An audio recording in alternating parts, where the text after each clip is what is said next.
Hi guys, thanks for tuning in to another video at ForgottenWeapons.com. I'm Ian. I'm here today at the Rock Island Auction House taking a look at some of the really incredible guns that they have coming up for sale in their April 2015 premiere auction. We all know John Pedersen, hopefully we all know John Pedersen, competed against John Garand to design what became the US service rifle M1. Of course, Garand won. Garand had a design that was just a little bit better than Pedersen's. Pedersen developed basically this rifle. This is a version that was made by the Vickers Company in England after Pedersen had lost US trials, but it's a toggle lock rifle. Looks a lot kind of like a Luger. And it was almost good enough, but not quite. And so the Garand rifle got adopted instead in a guise very much like this. We'll take a closer look at this one in another video, but this is a very early shop model gas trap Garand, and this is basically the gun that beat Pedersen. Well, after losing out on that competition, Pedersen spent some time trying to market his toggle-locked rifle to other countries, other militaries, maybe even on the civilian market. He went to England, he went to Japan. Unfortunately for him, none of that really worked out either. And so he actually came back to the US and made one last-ditch attempt to win himself a military contract with the US Army. And the rifle he designed with that in mind was this one. This is a Pedersen Model GY. And it's really unusual. There are only a handful of these around. All of the ones that are known have single-digit serial numbers.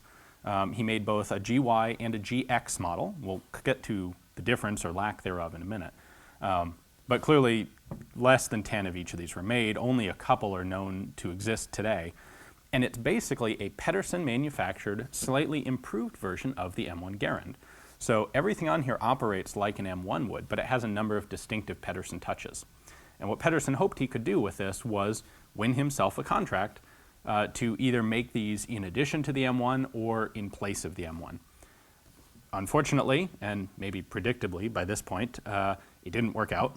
The Army did not adopt these. They were, the Ordnance Department did look at them, but they just didn't offer any good reason to pick up a new rifle design on top of the existing M1 that was, by this point, already well into production. So let me bring the camera back here. Let's take a closer look at this, and we'll compare it to the actual Garand M1 and to Pedersen's early toggle-locked rifle, because it's a really cool blend of the two guns. We have the original toggle-lock Pedersen on top, we have the GY in the middle, and we have a gas trap shop model Garand on the bottom. So as you can see, the general profile of the rifle and the mechanical functioning of the rifle, they're identical basically on the GY and the Garand. The GY was a gas port gun. It's interesting that the GY and the GX model, the data is pretty scarce on them. There's not a lot of information out there, but it appears that they were manufactured sometime between 1939 and 1943. So this would have been well after the M1 was into serial mass production. And depending on the date, that would also imply that the M1 had already transitioned fully over to the gas port model instead of the gas trap. So it seems to be really kind of an act of desperation on Pedersen's part to have attempted to get into the game at that late date.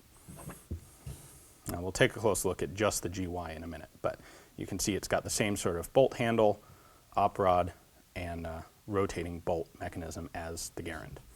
Now comparing the GY to the Pedersen, the toggle-locked Pedersen, we can see a number of distinct Pedersen-like features. For one thing, if you look at the front sight here on the Pedersen, it's this squared design that actually has a big opening underneath the front sight blade. And we see that same design here on the GY front sight. You will also notice, if you look between the handguard and the stock, the GY has this spiral fluting of the barrel, which is a very distinctive feature of Pedersen rifles. And in addition, Pedersen, pretty much all of his rifles, he really liked this knurled drum for adjusting elevation on the rear sight. And he carried that over to the GY here. Much bigger drum, but the same sort of idea. So a few little more subtle differences between the M1 and the GY. The M1, the safety of course drops into the trigger guard when it's on, and it's fully ambidextrous. On the GY, the safety is a lever on the side of the trigger guard that snaps back, but doesn't actually drop into the trigger guard. And it's not quite as ambidextrous. Wouldn't be hard to operate, but a little different. Oh, we should also point out, again, typical of Pedersen's, the GY has these cooling slots on the bottom of the stock, very much like the toggle locked gun. The magazine well, or magazine, floor plate area on the GY is similar but not identical to the M1, and disassembly on the GY is a little bit different. In fact, I'm not entirely sure how it disassembles. The first step is pulling this trigger guard over. We can see if we look up close here, the trigger guard pivots on this center pin. It opens up, and frankly I got it that far and I'm not entirely sure what the next step is, and I don't want to keep working on it here because of course this one is a consigned gun that's up for auction. On the M1, disassembly is very simple. You pop the trigger guard open and then the entire fire control group comes out.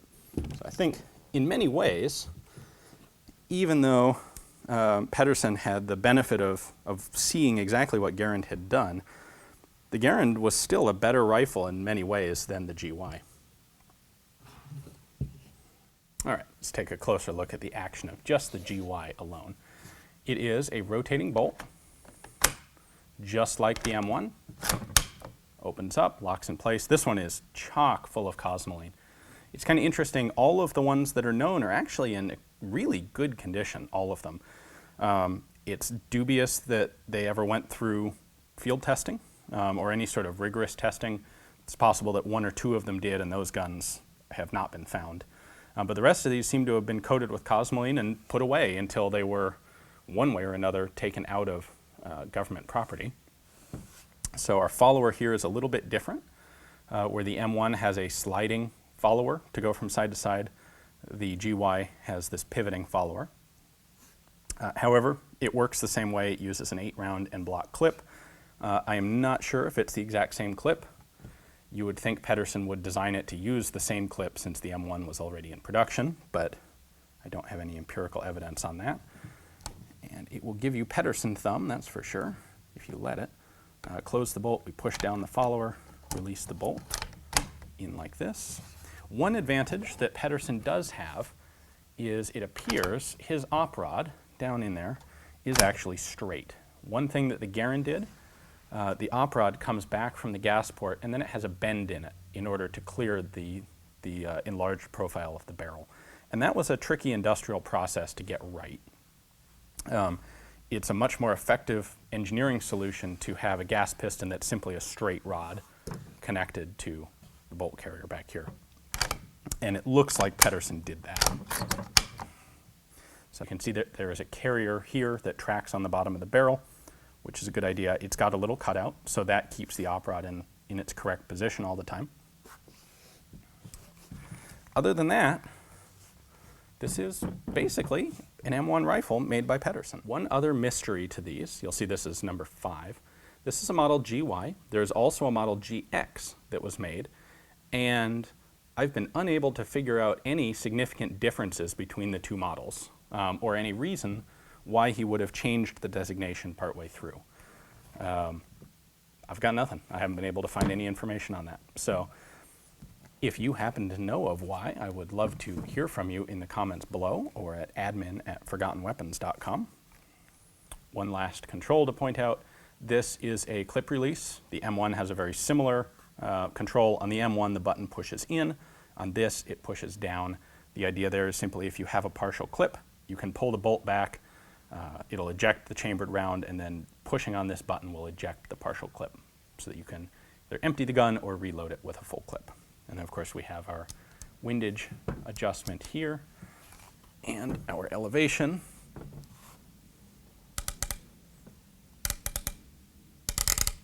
Back there. Well, thanks for watching, guys. I hope you enjoyed the video. It's an incredible opportunity to get to take a look at a GX or a GY, in this case a GY, model Pedersen rifle. They're ridiculously scarce and there are only a few of them around. And it's a rifle that not many people are aware of in the first place. And what's even cooler is, of course, that it's up for sale because this is an auction house. So if you would like to add this to your collection, it would clearly become the centerpiece of any Pedersen or Garand collection. All you have to do is click the link below in the description text. That will take you to Rock Island's catalog page on this rifle. You can check out their high-res pictures, their description, and get all the info you need to either come down here in person, inspect it yourself, and participate in the auction, or place a bid online. Thanks for watching, and good luck.